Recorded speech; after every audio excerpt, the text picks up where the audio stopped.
Whatnauts Reactor Core number 79. My name is Kyle Springer, and this will be a review for Paper Girls episodes 1 through 4. Kind of my reaction to the first half of the show, so to speak.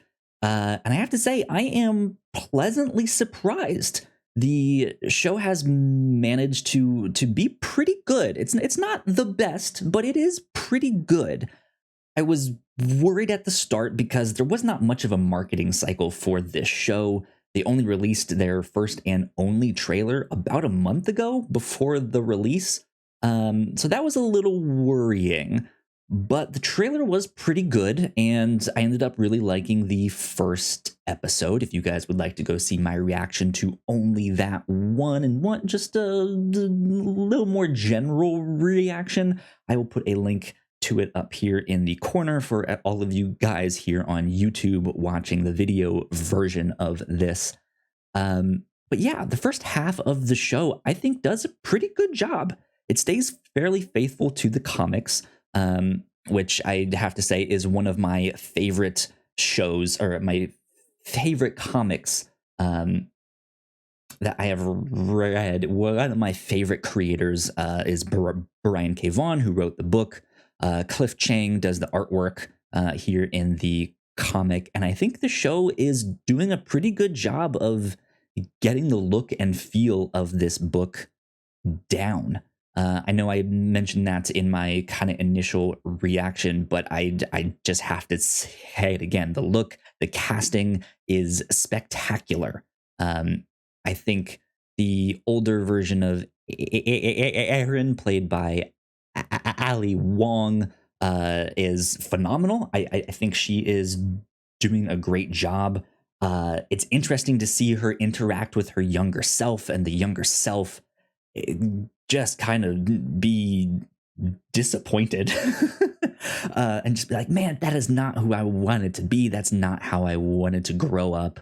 And I think the show is really gonna explore the themes of that effectively, of confronting yourself, of dealing with like, hey, this is who I aspired to be versus this is who I turned out to be.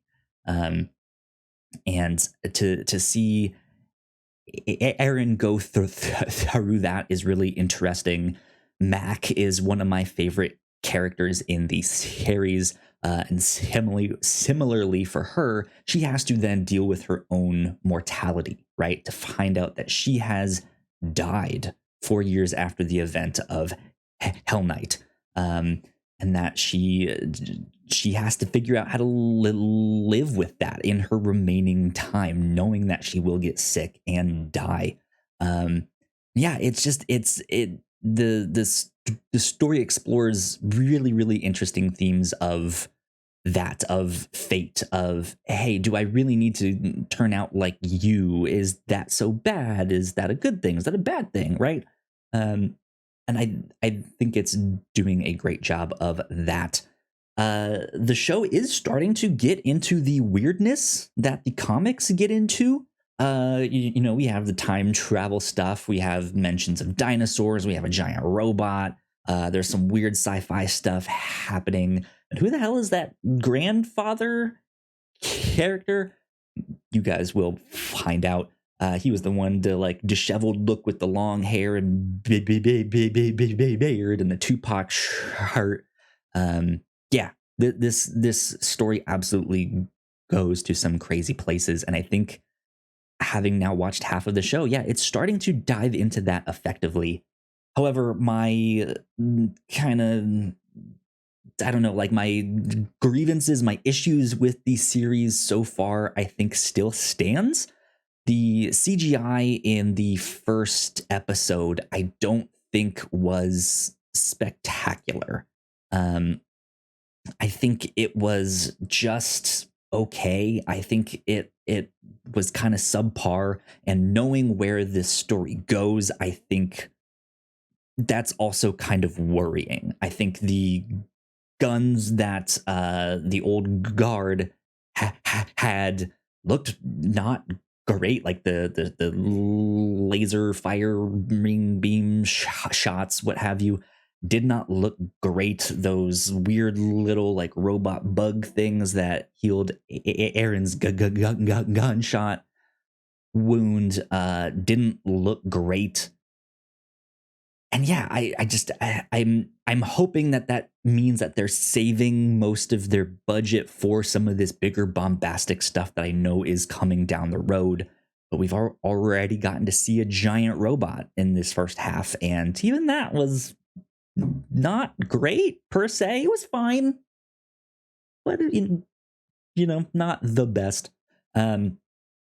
But I think that also lends itself not just to the CGI, but the lack of budget in general. I don't know if they have a big enough budget to really pull this story off effectively. When we got to see the old guard and they're in those these like white outfits that have that like reflective look to them. On one hand, they look out of place, which I think they should, right? They should look sci-fi, they should look futuristic, but in a way that felt unfinished. It felt like they had an idea for something and they just haven't pushed it far enough yet. The guns that they had, I started to talk about that, and I think I trailed off. In the comics, they have an effect that when it shoots something and the thing explodes or it sparks, it pixelates. And I know that in a live action show, that might not be the best thing to do. That might look strange, but that's kind of the point. The point is that they don't fit. They don't fit in that time period. They look futuristic, they look out of place, and so I feel like the show could have pushed that idea farther. Of course, I'm only halfway in the show right now, so there is still time for them to do all of that stuff, and to explore that a little bit more.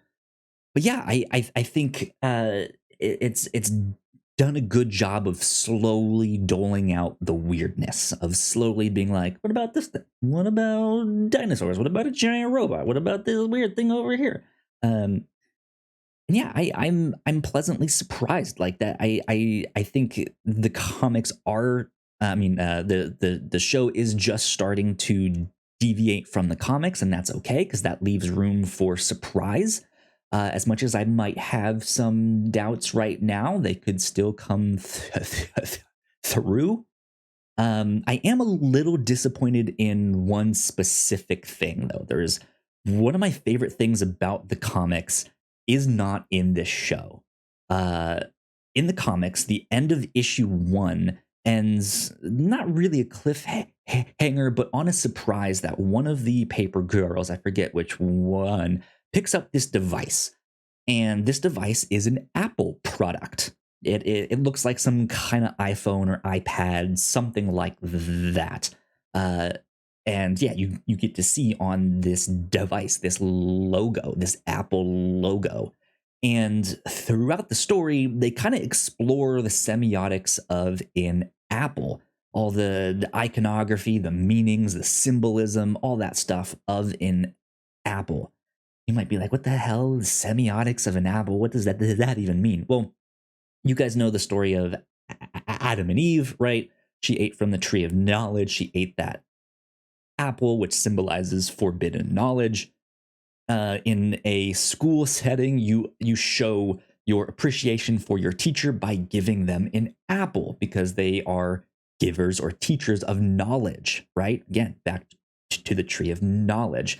The Apple logo itself is the logo of a corporation. They are rich, they are powerful. So an apple could symbolize power. We also have heard this, hey, knowledge is power, right? There's just these weird connections in there that the book explores kind of in the background that this show might not have because of not including that logo in there.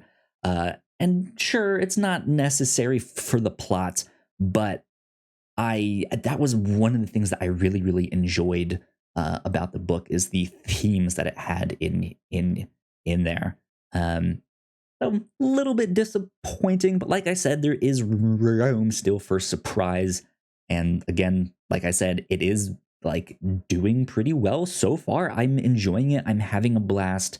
And I hope you do too. I think you will fall in love with the show. I think you will fall in love with the characters, the paper girls themselves. They go on an incredible journey. And I think so far the first half is pretty darn good. Pretty darn good. So yeah, I will leave you all with that. That is my reaction / review to the first half of the show. I will be back in a day or two when I have completed it, and I will give my thoughts on the show as a whole. But so far, so good, but not the greatest at the same time, too. So I think this will be under a lot of people's radars. I think it'll be kind of a hidden gem, but it's also not the next big thing. So yeah, you guys can find me at Yo Kyle Springer on Twitter if you'd like to stay up to date with all of the stuff that we do here at the Whatnauts. We are at the Whatnauts, so please go like, share, and subscribe. That would help us out a ton. We got the subscribe button right over here. I will put another like trailer reaction. Or we have a spoiler cast for Nope that I will put up here in that corner. So until next time.